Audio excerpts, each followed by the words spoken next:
हाँ, तो ये प्रश्न है कि यदि त्रिभुज एबीसी में यदि ए बी बराबर ए सी है तो कौन, अब बी ए सी का मान दे दिए 40 डिग्री, तो बी का मान बताना है। ठीक है, देखिए कह रहा है कि एबीसी में एक त्रिभुज ले लेते हैं, ये रहा आपका त्रिभुज, ये ए हो गया, ए बी हो गया और ये आपका सी हो गया। अब बोला इसमें ए बी और ये दोनों बराबर है एक दूसरे का, ये दोनों क्या है, एक दूसरे से बराबर है।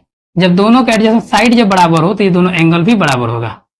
ठीक है, और कह रहा है बी एस सी का मान 40 है, यानी कि इसका वैल्यू कितना दिया है, 40 दिया है, बात खत्म हो गया। त्रिभुज के तीनों का योग कितना होता है, 180 डिग्री। अब मान लेते हैं कि बराबर जो एंगल है ए बी और सी, एंगल ए बी सी है बराबर ए सी और बी, ए बी सी और ए सी बी दोनों का वैल्यू मान लेते हैं कि 1 डिग्री है। ठीक है, और तीनों त्रिभुज के योग कितना होता है, angle A plus angle B plus angle C, तीनों का योग 180 डिग्री हो जाएगा आपका।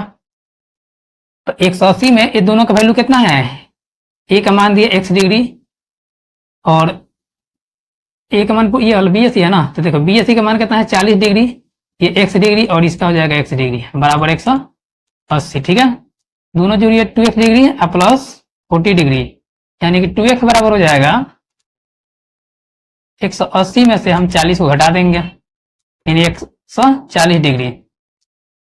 2x का मान कितना होगा 140, तो x का वैल्यू कितना हो जाएगा 140 बटा 2 काट दीजिए, कितना आ जाएगा 70 डिग्री। क्या पूछा है कि b का मान, यानी कि b का मान कितना आ गया, दोनों का वैल्यू कितना x मान है, ये इसका वैल्यू आ जाएगा 70 डिग्री, यानी कि ऑप्शन नंबर ए सही आंसर हो जाएगा। ठीक है, बहुत ही आसान है एकदम, दोबारा देखिए आसानी समझ में आएगा, ऐसा नहीं समझ में नहीं आएगा, नहीं आने की बात है।